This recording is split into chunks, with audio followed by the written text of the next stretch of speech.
নমস্কাৰ sir. সৎসাহেবজি, sir পোনপ্ৰথমে আপোনাৰ শুভ নামটো জানিব বিচাৰিছোঁ। মোৰ নাম ভোলানাথ ৰায়। আপুনি কোন ঠাইৰ পৰা আহিছে? মই গৌৰীপুৰৰ পৰা আহিছোঁ। সন্ত ৰামপাল গুৰুমাজৰ পৰা আপুনি নাম দীক্ষা কেতিয়া লৈছিল? মই পৰম গুৰু সন্ত ৰামপালজী মহাৰাজৰ 2020ত লৈছোঁ। মই তেখেতৰ পৰা নাম দীক্ষা লোৱাৰ আগতে আপুনি পৰম্পৰাগত কিবা ভক্তি সাধনা কৰিছিলনে? কৰিছিলোঁ মই বহুত ভক্তি সাধনা কৰিছিলোঁ। প্ৰথমতেতো মই কৰিছিলোঁ শিৱ মহাদেৱৰ পূজা। তাৰপিছত মই এইবিলাক বাদ দি মই চাকৰি কৰা অৱস্থাতে তাৰমানে মই এখন লাইব্ৰেৰীত মোক লাইব্ৰেৰীয়ান কৰি দিলে। তাতে মই কিছুমান গোৰখপুৰ গীতা প্ৰেছৰ বুক কিছুমান পালোঁ, পঢ়ি চৰি মোৰ মনত এনেকুৱা এটা ভাৱ হ'ল যে মই এই দেহাত যে আমাৰ অসাধ্য কিছুমান আছে, এইবিলাক যাতে আমি পৰিত্যাগ কৰিব পাৰোঁ আৰু একমাত্ৰ পৰমাত্মাৰ শৰণত যাতে যাব পাৰোঁ, সেইখিনিয়ে মোৰ আছিল। এইবুলি কৰি মই গুৰুদেৱ ক'ত পাম ক'ত নাপাম গুৰুৰ তালাচ কৰিলোঁ। পিছত আপুনি সন্ত ৰামপাল গুৰুমাজৰ সন্ধান কেনেকৈ পালে? কেনেকৈ তেখেতৰ পৰা নাম দীক্ষা ল'লে? মই এই টিভিত সৎসংগ চাই থাকোঁ, কিন্তু প্ৰায় টিভিত সৎসংগ চাই থাকোঁ। এদিন চাওঁতে কি হ'ল, আমাৰ এই পৰম গুৰুদেৱৰ সৎসংগ সৎসংগ পোৱাৰ পিছত মই দেখিলোঁ যে আমি ইমান দিনে যিবিলাক কৰিছোঁ সেইবিলাক চব ব্যৰ্থ, আমাৰ বেকাৰ গ'ল। আমাৰ জীৱনতো আৰু অৰ্ধ দিন গ'লে আৰু মাত্ৰ কিছুমান দিন আছে। এই কেইদিনত আমি সাধুৰ নাপাওঁ, তেতিয়াতো আমাৰ জীৱন ব্যথা হ'ব। এই ভাবি চিন্তি মই কিন্তু আগতে পাঠ কৰিছিলোঁ, ভাগৱত পাঠ কৰিছিলোঁ। বহুত জেগাত মোক মাতিছিলে, মই ভাগৱত কৰি আছিলোঁ। কিন্তু ভাগৱতত একো মই পোৱা নাই। তাত খালি শ্ৰীকৃষ্ণৰে কথা, শ্ৰীকৃষ্ণৰ ভক্তৰে কথা, এইবিলাক মানে জানিলোঁ যে চবেই কয় যে শ্ৰীকৃষ্ণ পৰমেশ্বৰ, পৰম পিতা, পৰমাত্মা। যেতিয়া মই এই সদগুৰুদেৱৰ বাণীবিলাক সৎসংগবিলাক শুনিব পালোঁ, তেতিয়া মোৰ মনটো এনেকুৱা হৈ গ'ল যে মই জানো আৰু কি ক'ম, আচল গুৰুকে পাই গ'লোঁ।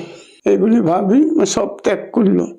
সেইবিলাক ত্যাগ কৰি ক'ত পাম, তাৰপিছত সেই টিভি দেখা পালোঁ নম্বৰ, সেই নম্বৰ মতে মই ফোন কৰিলোঁ একদম বৰবালা আশ্ৰমত। ফোন 2 দিন কৰিলোঁ, 3ৰা দিন মই পালোঁ। পাই মোক সুধিলে ক'ৰ পৰা কৈছে, মই কৈছোঁ মই অসমৰ পৰা কৈছোঁ যে মই এনেকুৱা দীক্ষিত হ'ব বিচাৰিছোঁ। তেতিয়া লকডাউন আছিল। মোৰ লগত যোগাযোগ কৰি লাইনতে মোক নাম দীক্ষা দিলে। যিহেতু আপুনি জনালে যে সন্ত ৰামপাল গুৰুমাজৰ আপুনি মংগল প্ৰবচন শুনিছিলে, মংগল প্ৰবচন শুনি তেখেতৰ জ্ঞানৰ দ্বাৰা আপুনি আপ্লুত হৈ সন্ত ৰামপাল গুৰুমাজৰ শৰণ গ্ৰহণ কৰিলে। আপুনি সন্ত ৰামপাল গুৰুমাজৰ মংগল প্ৰবচনত এনেকুৱা কি জ্ঞান প্ৰাপ্ত কৰিলে যাৰ দ্বাৰা নেকি আপুনি আপ্লুত হৈ তেখেতৰ শৰণ গ্ৰহণ কৰিব লগা হ'ল? মই আগতে যি ভাগৱত অনুষ্ঠান কৰিছিলোঁ, সেই অনুষ্ঠানত মই যিখিনি পাইছিলোঁ সেইখিনি মানে প্ৰকৃত জ্ঞান নহয়। প্ৰকৃত জ্ঞান যেতিয়া নহয়, তাৰপিছত আমি সন্তৰাম মহাৰাজৰ প্ৰবচন শুনি, তেওঁৰ সৎসংগ শুনি যিখিনি মই আধ্যাত্মিক জ্ঞান, আধ্যাত্মিক প্ৰকাশ পালে, তেখেতে কি কৰে, সৎসংগত পুৰা শাস্ত্ৰবিলাক খুলি তত্ত্ববিলাক চব বুজি দিয়ে। সেই তত্ত্ব বুজি দিয়াৰ পিছত সেই তত্ত্ববিলাক আমি গ্ৰহণ কৰি মই বহুত লাভ পালোঁ। আধ্যাত্মিক জ্ঞানৰ ফালে মোৰ মানে অলপ মানে ভাল লাগিল যে যাই হোক, এই আধ্যাত্মিক জ্ঞানেই হ'ল আচল বস্তু। আগত যিভাৱে মই ভাগৱত অনুষ্ঠান কৰিছিলোঁ, তাত খালি শ্ৰীকৃষ্ণৰ কথা আৰু শ্ৰীকৃষ্ণৰ ভকতৰ কথা এইবিলাক শুনি আৰু কিমান কৰিব। শ্ৰীকৃষ্ণৰ যে জীৱনী তাত প্ৰকট পালে যে শ্ৰীকৃষ্ণৰ জীৱনী, সীত জন্ম মৰণ তাৰ হৈয়ে থাকে। তেওঁতো আৰু আমাক মুক্তি প্ৰদান কৰিব নোৱাৰে। যাৰ জন্ম মৃত্যু হৈয়ে থাকে সে কোনোদিনও মুক্তি দিব নোৱাৰে। আৰু ছাৰ আৰু এটা কথা, যিহেতু আপুনি পূৰ্বতে যি গুৰু ধাৰণ কৰিছিলে আৰু আপুনি নিজেও ভাগৱত ব্যাখ্যা কৰিছিলে, তেনে ক্ষেত্ৰত ছাৰ আমি আপোনাৰ পৰা আৰু এটা কথা জানিব বিচাৰিছোঁ, যিহেতু বহুতে কয় হেনো গুৰু সলনি কৰিলে পাপ হয়, যিহেতু পূৰ্বতে আপুনিও গুৰু ধাৰণ কৰিছিলে, আপুনি সেই গুৰুক ত্যাগ কৰি আপুনি সন্ত ৰামপাল গুৰু মাজৰ শৰণলৈ আহিলে, এই ক্ষেত্ৰত ছাৰ আপুনি কি ক'ব বিচাৰে? মই ক'ব বিচাৰোঁ এইটো কিন্তু ভুল ব্যাখ্যা। যোনে কয় যে গুৰু সলনি কৰিব নোৱাৰে, গুৰু সলনি কৰিলে পাপ লাগে। এতিয়া আমাৰ হৈছে ৰোগ, আমি বেমাৰী, আমি এজন ডক্টৰৰ পৰা বেমাৰ ট্ৰিটমেণ্ট কৰি আছোঁ, কিন্তু সেই ডক্টৰ আমাৰ বেমাৰ ঠিক কৰিব নোৱাৰে জানো, কিন্তু সেই ডক্টৰ বাদ দি আমি বেলেগ ডক্টৰৰ ওচৰত যাব লাগিব, তেতিয়াহ'লেহে আমাৰ বেমাৰৰ উপশম পাম। ঠিক তেনেদৰে আমি হৈছে জন্ম মৰণ ৰোগৰ ৰোগী, আৰু সেই ৰোগ আমাৰ নাশ কৰিবৰ কাৰণে আমাৰ তত্ত্বদৰ্শী গুৰু লাগিব। যেনে গীতাত তত্ত্বদৰ্শী গুৰুৰ কথা কৈছে 34 নম্বৰ শ্লোকত 4 নম্বৰ অধ্যায়ৰ, যে তত্ত্বদৰ্শী হে অৰ্জুন, তই তত্ত্বদৰ্শী গুৰুৰ ওচৰত যা। সেই তত্ত্বদৰ্শী গুৰুৰ ওচৰত যাই মনেৰ সব কপট ভাব ত্যাগ কৰি তাক দণ্ডবত প্ৰণাম কৰি সেই জ্ঞানেৰ কথা জিজ্ঞাসা কৰা, তেতিয়াহ'লে তোমাৰ মঙ্গল হ'ব। তেতিয়াহ'লে তুমি সেই জ্ঞান লাভ কৰি সেই পৰমাত্মাৰ পৰম তত্ত্বখিনি তোমাৰ জানা হ'ব। আৰু ছাৰ, যিহেতু আমাৰ ভাৰতবৰ্ষত যিহেতু আমি দেখিছোঁ যে লাখৰ তুলনাত আধ্যাত্মিক গুৰু আছে, তেনে ক্ষেত্ৰত আপুনি সন্ত ৰামপাল গুৰু মাজক তত্ত্বদৰ্শী সন্ত হিচাপে গুৰু ধাৰণ কৰি আপুনি ভক্তি সাধনা কৰি আছে। আমি ছাৰ কেনেকৈ নিৰ্ণয় কৰিম এজন প্ৰকৃত সৎগুৰুক, লাখৰ তুলনাত যিহেতু আমাৰ ভাৰতবৰ্ষত গুৰু আছে? লাখো গুৰু থাকিলেও এটা কথা আছে যে এই গানত কৈছে গুৰু কৰো শত শত, কিন্তু তাত সেই পৰম গুৰু নাথাকে, শাস্ত্ৰবিধিত যদি মতে আমাক জ্ঞান নিদিয়ে, সেই গুৰু আমাৰ কামত নিদিব। কাৰণ একজন অন্ধ, যদি অন্ধ মানুহৰ আমি পিছে পিছে যাওঁ ৰাস্তাত, তাৰ পিছে পিছে যাই সেই অন্ধও খালত পৰিব, আমাকো খালত পেলাব। গতিকে আমি প্ৰকাশ যিজনে, গুৰুৰ অৰ্থ হৈছে কি, যে আমাক নাকি অন্ধকাৰৰ পৰা প্ৰকাশত লৈ যাব, সেই প্ৰকাশত দেখুৱাই আমাক বাট দেখুৱাই আমাক সেই সত্যলোকত লৈ যোৱাৰ মানে ক্ষমতা থাকিব, সেইজন গুৰুহে ধাৰণ কৰি আমাৰ মংগল হ'ব। কিন্তু এই অন্ধগুৰুৰ ওচৰত যাই আমাৰ কোনো লাভ নহ'ব। সেইকাৰণে আমি সৎগুৰুৰ ওচৰত যাই সৎ শাস্ত্ৰ মতে আমাক যিয়ে ভক্তি প্ৰদান কৰিব, যিয়ে আমাক নাম দিব, সেই মতে আমি যদি ভক্তি কৰোঁ, তেনেহ'লে আমাৰ পূৰ্ণ লাভ হ'ব, আমি পূৰ্ণ জ্ঞান প্ৰাপ্ত কৰিব পাৰিম, আৰু আমি সেই জ্ঞান মতে আমি হয়তো মুক্তিপ্ৰাপ্তৰ যোগ্য হ'ম। আর নহলে আমার এই জীবন ব্যথা। যে কৈছে মনুষ্য জনম দুর্লভ জনম, মিলে না বারম্বার, জেসে তৰুবৰ সে পাত্তা টুট গিৰে বহুৰ না লাগতা ডাৰ। এটা গছৰ পৰা যদি এটা পাত ডালৰ পৰা সৰি পৰে, সেই গছৰ পাতটো দুবাৰ যাই গছৰ ডালত নালাগে। ঠিক তেনেকুৱা আমাৰ মনুষ্য জনম খুব দুৰ্লভ। এই মনুষ্য জনমতে যদি আমি সেই মুক্তিধাম, আমি য'ৰ পৰা আহিছোঁ তাত যাব নোৱাৰোঁ, তেতিয়াহ'লে আমাৰ এই মনুষ্য জনম বেকাৰ, বিফল। আমাৰ মনুষ্য জন্মৰ কোনো আৰু কাম নাথাকিব। ছাৰ, আৰু এটা কথা জানিব বিচাৰিছোঁ, যিহেতু আপুনি আগতে ভাগৱত ব্যাখ্যা কৰিছিলে, লগতে আপুনি আধ্যাত্মিকতাৰ সৈতে আপুনি জড়িত আছিলে, তেনে ক্ষেত্ৰত ছাৰ আপোনাৰ পৰা জানিব বিচাৰিছোঁ, আমি শুনিছোঁ যে সন্ত ৰামপাল গুৰুমাজে আমাৰ শ্ৰাদ্ধ শ্ৰাদ্ধকে আদি কৰি মৃতকৰ যিকোনো কৰ্মকাণ্ড কৰিবলৈ মানা কৰে। প্ৰকৃততে সন্ত ৰামপাল গুৰুমাজে এই কৰ্মকাণ্ডবিলাক কিয় কৰিবলৈ মানা কৰে? এই কাৰণত মানা কৰে, কাৰণ আমাৰ শাস্ত্ৰত প্ৰমাণিত কিছুমান বস্তু আছে। গীতাৰ অধ্যায় 9 মন্ত্ৰ নম্বৰ 25 তাতে লিখা আছে, তাতে শাস্ত্ৰত কোৱা আছে যে এই শ্ৰাদ্ধবৃত্তি কৰাটো নিষেধ বুলি কৈছে। যে দেৱতাক পূজা কৰিলে মানুহ দেৱতা হয়, ভূতক পূজা কৰিলে ভূত হয়, পিতৰক পূজা কৰিলে পিতৰ হয়, আৰু মোক পূজা কৰিলে মোকে পায়। এইভাবে গীতাত আমাৰ 4খন বেদৰ সাৰ বস্তু হৈছে গীতাখন। এই গীতাত বহুত আমাৰ জানিবলগীয়া আছে, আৰু সেই গীতাৰ পৰাই আমি যদি জ্ঞান প্ৰাপ্ত কৰোঁ, তেতিয়াহ'লে আমাৰ হয়তো আধ্যাত্মিক জ্ঞান আমি বিচাৰি পাম। কিন্তু কিছুমান ধৰ্মগুৰুৱে সেই গীতাখনৰ পঢ়ে ঠিকে, কিন্তু গীতাখনৰ জ্ঞান তত্ত্ব নাবুজি মানুহক মানে ভ্ৰমিত কৰিয়ে আছে। যেনেকুৱা এতিয়া ব্ৰত পালন কৰাটো গীতাতে ব্যাখ্যা কৰিছে যে ব্ৰত পালন কৰা নিষেধ, কিন্তু তথাপিতো এই ধৰ্মগুৰু যিবিলাক আছে সিহঁতে ব্ৰত পালন কৰিব কাৰণে বিৰাট জোৰ দিয়ে যে একাদশী ব্ৰত পালন কৰা, দ্বাদশী ব্ৰত পালন কৰা আৰু অন্য কিছু ব্ৰত পালন কৰাৰ কাৰণে কৈয়ে থাকে। এইবিলাক এটা হৈছে শাস্ত্ৰৰ বিৰুদ্ধে কৰ্ম।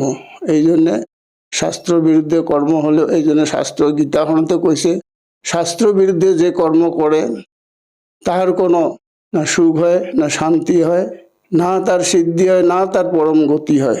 16 নম্বৰ অধ্যায়ৰ 23 নম্বৰ শ্লোকত অৰ্জুনক এই কথাটো গীতা জ্ঞানদাতাই কৈছে যে তুমি শাস্ত্ৰ মতে ভক্তি কৰা, শাস্ত্ৰত যি আছে সেই মতে তুমি ভক্তি কৰিলেহে তোমাৰ পৰম গতি হ'ব।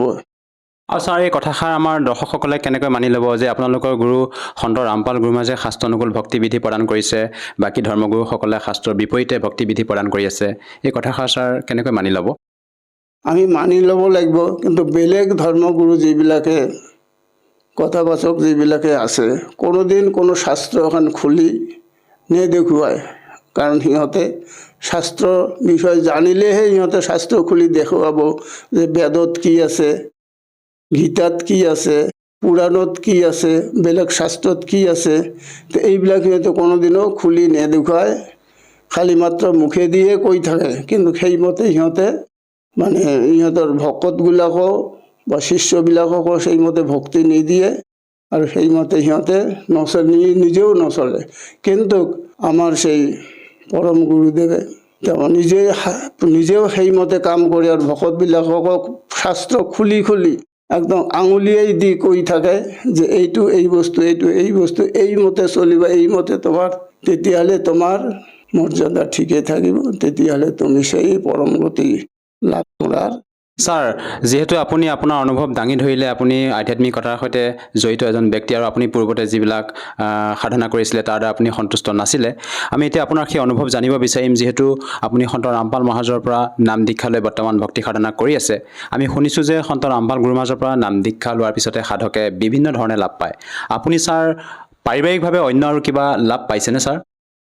মই পাইছিলোঁ লাভ, মই শাৰীৰিক দিশ দিয়ে লাভ পাইছিলোঁ। মই এনেকুৱা হৈছিলে, মই নাম লোৱাৰ পিছত মই অকলে ৰন্ধা বঢ়া কৰি খাইছিলোঁ। যেতিয়া মানে সেই গুৰুদেৱে কিছুমান নিৰ্দেশ দিছিল, সেই নিৰ্দেশ মতে চলি মই নিজে ৰন্ধা বঢ়া কৰি খাইছিলোঁ। মই জগতৰ আৰু ভকতৰ মাজত পাৰ্থক্য আছিল। এদিন কি হ'ল, জগতৰ মাজত থাকিলে সিহঁতে হৈছে কালৰ দূত, ইহঁতৰ লগত থাকি মানে সিহঁতে কিবা এটা মোৰ মানে কৰিলে, হয়তো নামখণ্ডিত কৰি দিছে। নামখণ্ডিত কৰাৰ পিছত মোৰ এটা বিৰাট বেমাৰ হ'ল, ডিচেণ্ট্ৰি হ'ল। এনেকুৱা ডিচেণ্ট্ৰি হ'ল প্ৰায় 7-8 দিন মানুহকে খালি পানী পানী পানী পানী পায়খানা হৈ আছে, 10 বাৰ 12 বাৰ এনেকুৱা গৈছে। মই খুব দুৰ্বল হৈ গ'লোঁ, মই একো কৰিব নোৱাৰা হ'লোঁ, মানে অস্থিৰ হৈ গৈছোঁ। তাৰে ডক্টৰৰ দ্বাৰা মই ঔষধ খালোঁ, ঔষধ খাইও মই ভাল নাপাওঁ। তেতিয়া মই অনুমান কৰিছোঁ যে এইটো মোৰ কিবা ভুল হৈছে, কিবা মোৰ অপৰাধ হৈছে, যাৰ কাৰণে মোৰ এই আজি দুৰ্দশা হৈছে। তাৰপিছত মোৰ জোঁৱায়েকৰ গাড়ী আছে, সেই গাড়ীয়ে দি মোক লৈ গ'ল, লৈ যাই ডক্টৰৰ তাত দেখালে। সেই ডক্টৰৰ ঔষধ খালি একদিনে মোক 5,000 টকাৰ খালি টেবলেটে দিছে। টেবলেট খাই মই সুস্থ হ'লোঁ। সুস্থ হোৱাৰ পিছত মই আৰেকবাৰ চেক কৰিবৰ কাৰণে গৈছিলোঁ। দ্বিতীয়বাৰ যেতিয়া চেক কৰিব গৈছিলোঁ তেতিয়া মোক ক'লে যে তোমাৰ কিডনিৰ প্ৰব্লেম হৈছে। মোৰ কেনেকৈ কিডনিৰ প্ৰব্লেম হ'ল? কাৰণ মোৰ একশ্যন কৰিছে, ৰিয়েকশ্যন হৈছে, এই ৰিয়েকশ্যনৰ কাৰণে তোমাৰ এই হৈছে। তেতিয়া কি কৰিব লাগিব? বোলে কিডনিৰ ডক্টৰক দেখাব লাগিব। তাৰপিছত মই কিডনিৰ ডক্টৰক দেখাই গুৱাহাটীত যাই মই আৰাম পাইছিলোঁ। আপুনি ছাৰ আগতে কিবা নিচা সেৱন কৰিছিল নেকি ছাৰ? মই চাকৰিত থকা অৱস্থাতে মই নিচা কৰিছিলোঁ। মই চব বস্তুৱে কৰিছিলোঁ, নিচা, মদ, ভাং, বিড়ি, চিগাৰেট, গুটখা, চাদা, খৈনী চব খাইছিলোঁ। যেতিয়া পালোঁ এই আমাৰ তত্ত্বদৰ্শী গুৰুৰ আশ্ৰয় যেতিয়া ল'লোঁ, তেতিয়াতো আৰু মোৰ বাঢ়ি গ'ল। না, এইবিলাক খাৱা মানে মহাপাপ, এইবিলাক খালে অনিষ্ট হয়। একদিন গুৱাহাটীত যাওঁতে মোৰ 3 বাৰ মোৰ এক্সিডেণ্ট হৈছিলে, কিন্তু গুৰুৰ কৃপাত মই এক্সিডেণ্টৰ পৰা বাচি গৈছোঁ। সঁচাকৈ আচৰিত কথা ছাৰ, আপোনাৰ এই আধুনিকতাৰ এই যুগত আপুনি এজন সন্তৰ পৰা নাম দীক্ষা লোৱাৰ পিছত আপুনি যেনেধৰণে লাভ পাইছে সেই কথা আপুনি ব্যক্ত কৰিলে। এইটো সঁচাকৈ আচৰিত। আচলতে সন্ত ৰামপাল গোহাঁইয়ে আপোনালোকক এনেকুৱা কি ভক্তিবিধি প্ৰদান কৰে যাৰ বাবে আপোনালোকে এইদৰে লাভ পাবলৈ সক্ষম হয়? আমাৰ গুৰুদেৱে আচলতে সেই সৎ ভক্তি প্ৰদান কৰে। ইয়াত বাহিৰীয়াৰ অসৎ ভক্তি কোনোদিনও প্ৰকাশ নকৰাৰ শাস্ত্ৰবিধি মতে যিজন গুৰুৱে শাস্ত্ৰমতে ভক্তি প্ৰদান কৰিব, যেনেকুৱা শাস্ত্ৰত আছে, বেদত আছে যে যিজনে সৎগুৰু হ'ব তেওঁৰ 3 বাৰ মন্ত্ৰ প্ৰদান কৰিব দিনটোৰ ভিতৰত। সেই 3 বাৰে ৰাতিপুৱা একবাৰ, দুপৰীয়া একবাৰ আৰু সন্ধিয়া একবাৰ। ৰাতিপুৱা কৰে নিত্য নিয়ম, দুপৰীয়া কৰে সমস্ত দেৱী দেৱতাৰ প্ৰাৰ্থনা, আৰু সন্ধ্যা কৰে সন্ধ্যা আৰতি। আৰু ছাৰ, আপুনি যিদৰে সন্ত ৰামপাল গোহাঁইৰ পৰা নাম দীক্ষা লৈ সম্পূৰ্ণকৈ বুজি পালে যে মাছ মাংস খালে কি হানি হয় বা মাছ মাংস খোৱা পাপ হয়, আপোনাৰ দৰে যদি কোনো লোকে দীক্ষা লৈ নিচা ত্যাগ কৰিব বিচাৰে, সঁচাকৈ দীক্ষা লোৱাৰ পিছতে এৰিব পাৰিবনে? নিচা ত্যাগ কৰিব পাৰিবনে? সি যদি প্ৰকৃত ৰূপে ভকত হয়, প্ৰকৃত ৰূপে যদি সেই গুৰুৰ আদেশ মানে, তেতিয়াহ'লে তেওঁ প্ৰাপ্ত কৰিব গুৰুৰ মন্ত্ৰ প্ৰাপ্ত কৰি সি আস্তে লাহে লাহে লাহে চব পৰিত্যাগ কৰিব। কাৰণ তাত মন্ত্ৰত এনেকুৱা একটা শক্তি আছে, সেই শক্তিৰ দ্বাৰাই তাৰ সমস্ত নিশা, সমস্ত কুঅভ্যাসখিনি গুচি যাব। ছাৰ, আজি আপুনি আমাৰ টিভি স্ক্ৰীণৰ সন্মুখত আমাৰ দৰ্শকসকলক আপোনাৰ অনুভৱ দাঙি ধৰিলে। আপুনি সন্ত ৰামপাল মহাৰাজৰ পৰা নাম দীক্ষা লোৱাৰ পিছতে শাৰীৰিকভাৱে আপুনি বিভিন্ন প্ৰকাৰে লাভ পাইছে, আৰু সেই অনুভৱ যি আপুনি দাঙি ধৰিলে, যিসকল দৰ্শকে আজি আপোনাক এই টিভি স্ক্ৰীণত চাই আছে, আপুনি তেওঁলোকক কি বাৰ্তা দিব বিচাৰে যাতে তেওঁলোকেও নাম দীক্ষা লৈ আপোনাৰ দৰে লাভ পাব পাৰে? মই জনসাধাৰণ বা সমস্ত ভাই ভনী মাতা পিতাকে মই এইটোৱে কৰজোৰে অনুৰোধ কৰোঁ বা এইটোৱে মই কৰজোৰে জনাব বিচাৰিছোঁ, এই যে আমাৰ যত ধৰ্মগুৰু আছে সিহঁতে যে নাম দিছিল, যিবিলাক নাম দিয়ে সেইবিলাক নামৰ কোনো অৰ্থ নাই, শাস্ত্ৰবিধি মতে নহয়। শাস্ত্ৰবিধি ত্যাগ কৰিয়ে সিহঁতে মন্ত্ৰ দিছে। এই শাস্ত্ৰমতে যি মন্ত্ৰ, সেই মন্ত্ৰ লৈ নিজৰ জীৱন সাৰ্থক কৰক, নহ'লে এই মনুষ্য জনম বেকাৰ যাব। বেকাৰ গ'লে আৰু আকৌ বাৰবাৰ সেই মনুষ্য জনম পশু, গৰু, পক্ষী, বৃক্ষ এইবিলাক হ'ব লাগিব, 84 লক্ষ জন্ম গ্ৰহণ কৰিব লাগিব। তাৰপিছত আকৌ মনুষ্য জন্ম পাব। তেতিয়াও যদি এই মানে সৎগুৰু নাপায়, তেতিয়াহ'লেও এই যে কৈছে না, सतगुरु के उपदेश सुनिया एक विचार, जो सतगुरु मिलता नहीं जाता जम के द्वार। যদি আমি সৎগুৰুৰ বিচাৰ মতে আমি নচলো, তেতিয়াহ'লে আমি যমৰ দুৱাৰত যাই নৰক ভোগ কৰিব লাগিব, যন্ত্ৰণা ভোগ কৰিব লাগিব। সেইকাৰণত মই সমস্ত মানৱ জাতিক মই কৰজোৰে প্ৰাৰ্থনা কৰোঁ যে আপোনালোকে ভক্তি কৰে, কিন্তু সৎগুৰুৰ আশ্ৰয় নিয়া, সেই তত্ত্বদৰ্শী গুৰুৰ আশ্ৰয় নিয়ে ভক্তি কৰো, তেনেহলে লাভ হব। যুগেৰ ভিতৰত একবাৰহে তত্ত্বদৰ্শী গুৰু প্ৰাপ্ত হয়।